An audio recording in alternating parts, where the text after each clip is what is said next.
স্বাগত দীপ্ত সংবাদে আপনাদের সাথে আছে আমি তানিয়া আফরিন। প্রধান বিচারপতি ওবায়দুল হাসান আজ পদত্যাগ করেছেন। আইন মন্ত্রণালয় এ তথ্য নিশ্চিত করেছে। প্রধান বিচারপতির পদত্যাগের দাবিতে সুপ্রিম কোর্টে বিক্ষোভ করেন বৈষম্য বিরোধী ছাত্র আন্দোলনের শিক্ষার্থীরা। সৈয়দ রেফাত হোসেনকে প্রধান বিচারপতি হিসেবে নিয়োগের দাবি জানিয়েছেন বৈষম্য বিরোধী ছাত্র আন্দোলনের সমন্বয়ক বাকির মজুমদার। সন্ধ্যায় হাইকোর্টের সামনে শিক্ষা চত্বরে সংবাদ সম্মেলনে এই দাবি জানান তিনি।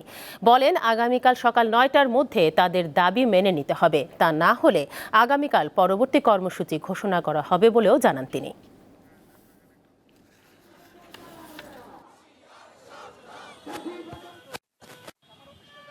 যারা গত 16 বছর ধরে এভাবে নির্যাতন নিপীড়ন চালিয়েছে, সেই আশফাকুল ইসলামদের উপর আমাদের কোনো বিশ্বাস নেই। আমাদের দাবির মুখে সেই প্রধান বিচারপতি পদত্যাগ করতে বাধ্য হয়েছে, কিন্তু যাকে ভারপ্রাপ্ত প্রধান বিচারপতি হিসেবে দেওয়া হয়েছে সে আসলে ফ্যাসিবাদের দোসর, তাকেও আমরা মানি না।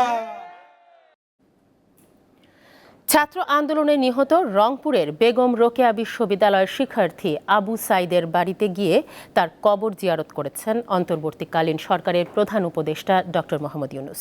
পরে আবু সাইদের পরিবারের সদস্যদের সঙ্গে কথা বলেন তিনি। এ সময় আবেগ আপ্লুত হয়ে পড়েন ডক্টর ইউনূস। কোটা সংস্কার আন্দোলনের সময় পুলিশের গুলিতে নিহত বেগম রোকেয়া বিশ্ববিদ্যালয়ের ইংরেজি বিভাগের শিক্ষার্থী আবু সাইদের গ্রামের বাড়ি রংপুরের পীরগঞ্জের জাফরপাড়া বাবনপুর গ্রামে শনিবার সকালে যান অন্তর্বর্তী সরকারের প্রধান উপদেষ্টা ডক্টর মোহাম্মদ ইউনূস। আবু সাইদের কবর জিয়ারত করেন তিনি। কবর জিয়ারত শেষে আবু সাইদের পরিবারের সঙ্গে কথা বলেন প্রধান উপদেষ্টা। এ সময় কান্নায় ভেঙে পড়েন আবু সাইদের বাবা মা। তাদের বিচার চাই, ফাঁসি চাই। ভার্সিটিতে ওনার যেন স্মৃতি থাকে, সারা বাংলাদেশে যেন ওদের নাম থাকে, সেই রকম একটা স্মৃতি। তাকে জানি প্রথম বীরের সম্মান হিসেবে রাষ্ট্রীয়ভাবে সম্মাননা দেওয়া হয়, এটা আমার প্রথম চাওয়া। আর তার নাম জানি সব জায়গাতে স্বর্ণ অক্ষরে লেখা থাকে। ডক্টর মোহাম্মদ ইউনূস বলেন, আবু সাইদ এখন বাংলাদেশের প্রতিটি ঘরের সন্তান। সারা জাতিকে আমরা বলতে চাই, যে লক্ষ্য নিয়ে এ বুক পেতে দিয়েছিল, যার কারণে কোটি কোটি ছেলে মেয়ে সামনে দাঁড়িয়ে বন্দুকের সামনে দাঁড়িয়ে গেছে, ভয় পায় না, এই যেহেতু পথ দেখিয়ে গেছে। আজকে আমরা সেই কারণে নতুন বাংলাদেশ পেলাম। এই নতুন বাংলাদেশ গড়ার দায়িত্ব এখন আমাদের। এই আবু সাইদ এখন এক পরিবারের সন্তান না, বাংলাদেশের যত পরিবার আছে তাদেরই সন্তান। তিনি আরো বলেন, কোথাও যেন কেউ ধর্ম নিয়ে কথাবার্তা বলে কোনো গোলযোগ সৃষ্টি না করে সেদিকে খেয়াল রাখতে হবে। আপনারা খেয়াল রাখবেন যে কোথাও কোনো গোলযোগ যেন না হয়, কেউ ধর্ম নিয়ে কথাবার্তা না বলে, কারণ আমরা এই মাটিরই সন্তান, সবাই আবু সাইদ। এর আগে সকাল 10:30টার দিকে মোহাম্মদ ইউনূস ও উপদেষ্টা পরিষদে থাকা বৈষম্য বিরোধী ছাত্র আন্দোলনের দুজন সমন্বয়ক নাহিদ ইসলাম ও আসিফ মাহমুদ সজীব ভুইয়াকে বহনকারী হেলিকপ্টার পীরগঞ্জের মেরিন একাডেমিতে অবতরণ করে। দীপ্ত বার্তা কক্ষ।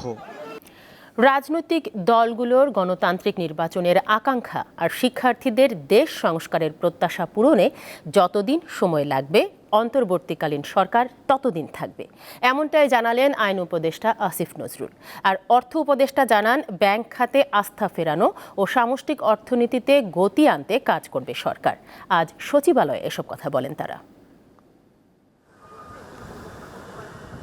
বৃহস্পতিবার রাতে শপথ গ্রহণের মধ্য দিয়ে যাত্রা শুরু করে অন্তর্বর্তীকালীন সরকার। সাপ্তাহিক ছুটির দিন থাকলেও শনিবার সচিবালয়ে অফিস করেন সরকারের আইন ও অর্থ উপদেষ্টা। সকালে নিজ কার্যালয়ের বাইরে গণমাধ্যম কর্মীদের সাথে কথা বলেন আইন উপদেষ্টা আসিফ নজরুল। আইনগত সংস্কার করে উপযুক্ত ব্যক্তিকে উপযুক্ত জায়গায় পদায়নের প্রত্যয় জানান তিনি। অন্তর্বর্তীকালীন সরকারের মেয়াদ নিয়েও নিজের বক্তব্য তুলে ধরেন এই উপদেষ্টা। রাজনৈতিক দলগুলোর প্রত্যাশা থাকবে যত তাড়াতাড়ি সম্ভব নির্বাচন। আবার এই দেশের সাধারণ মানুষের যে সংস্কার আকাঙ্ক্ষা, সেখান থেকে প্রত্যাশা থাকবে এই সরকার যেন জরুরি কিছু সংস্কার করে যায়, যেটা যতদিন থাকা দরকার ততদিনই থাকার আমরা থাকবো, বেশিও না কমও না।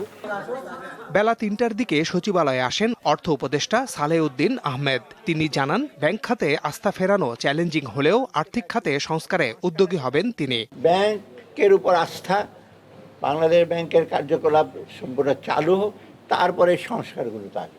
বাজারে যেটা মূল্যস্ফীতি হতে যত সম্ভব কমো মানুষ জীবন এবং জীবিকার ব্যাপারে আমরা যথাসম্ভব চেষ্টা করবো সব মানুষ, এবং সামনে এগিয়ে যাওয়ার জন্য আমরা একটা মসৃণ পথ করে যাব।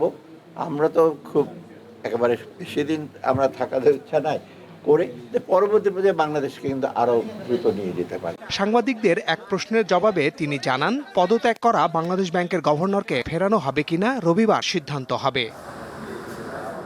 মাহমুদ শাওন, দীপ্ত সংবাদ, ঢাকা।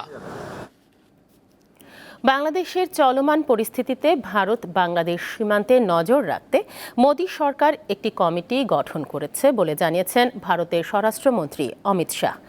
এক্স অ্যাকাউন্টে এক পোস্টে ভারতের স্বরাষ্ট্রমন্ত্রী জানান, এই কমিটি বাংলাদেশে তাদের কাউন্টারপার্ট কর্তৃপক্ষের সঙ্গে যোগাযোগের চ্যানেলগুলো উন্মুক্ত রাখবে, যাতে বাংলাদেশে বসবাসকারী ভারতীয় নাগরিক, হিন্দু এবং অন্য সংখ্যালঘুদের নিরাপত্তা নিশ্চিত করা যায়।